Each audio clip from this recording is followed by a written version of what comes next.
Welcome to the BMW Test Center at the Nürburgring. My name is Christian Flesser. I'm Head of Driving Dynamic Systems Development at BMW M. I'd like to give you an insight into the secrets of BMW M's driving dynamics development.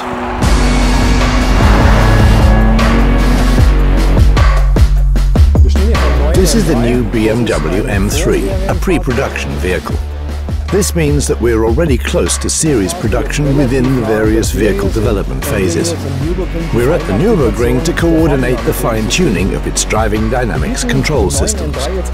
The new M3 will be available in two drive options: rear-wheel standard drive and our new M xDrive all-wheel drive. Here at the Nürburgring, we drive many laps on the Nordschleife, but we also take the cars out on country routes, motorways and roads with bad surfaces. We want to find the best possible balance between racetrack performance and customer suitability, customer benefit, customer performance. I'd like to introduce you to Peter, who's responsible for the driving dynamics development of the new BMW M3 and M4. He's going to take you on a country drive in the new M3. Here we go. We're on the damper tuning route now.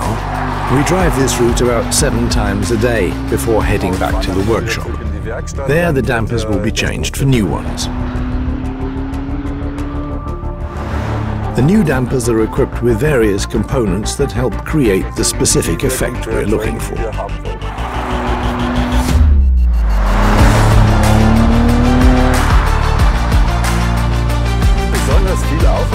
We put a lot of effort into eliminating disturbance from the steering system, such as the force generated by friction. It's a big task, but once we achieve it, the result will be a vehicle that's very easy to drive. It's best to fine-tune the vehicle on a bad road surface, because that's where we come across the biggest challenges and find the most feedback to work with. With the stabilization control system, we want to allow the driver to gradually take the vehicle to the limit and then give them the performance that allows them to keep it there.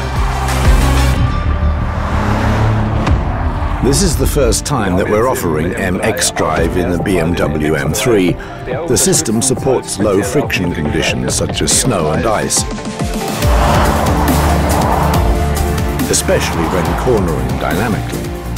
We have a friction coefficient meter on board, enabling the vehicle to sense the level of friction between the road surface and the tires.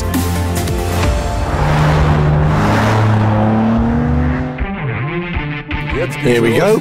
1 lap around the Nordschleife. The disappointing thing about this lap is that I'm only the passenger, but luckily Peter is a great driver.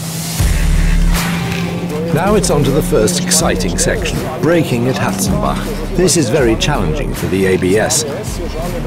Here we check to make sure that the wheels don't stop at the slip value and that the car brakes well.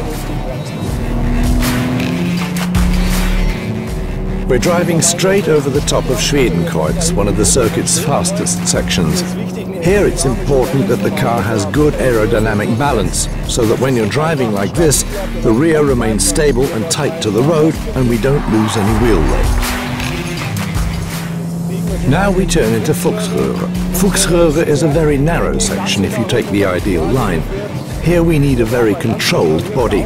There's still the potential for improvement right now. The car is still very pressure heavy. Now we're driving out of the corner with slight oversteer. There's roadworks here. Of course we're driving within the speed limit. So, roadworks over, on we go. Now we head in the direction of Kallenhardt. Here you need good grip at the front axle when turning in, as the corner's very tight. Turning in's a real pleasure. Now we come to a significant braking point, Breitscheid Bridge. The ABS is very important here. There's an oil spill ahead. That doesn't give you much confidence as a passenger, but Peter's driving does. Here at Exmüller, the M differential comes into play. You need grip because the corner turns outwards. You also need forward traction to take the speed into the Lauda curve.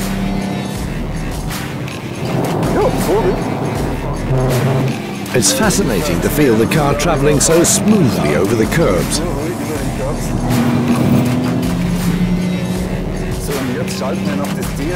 Now we switch on the DSC, which takes us very softly to the limit. The DSC is fully activated and we have no problems driving at full racetrack speed.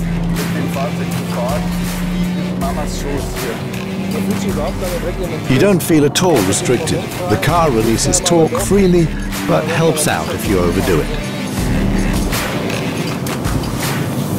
One lap on the Nürburgring Nordschleife in the new BMW M3 is so fast. It's a cool car, absolutely thrilling. For me, the M3 is at its best in every situation. As developers, we have best in segment goals, and the M3 masters them all with confidence. That's best in class.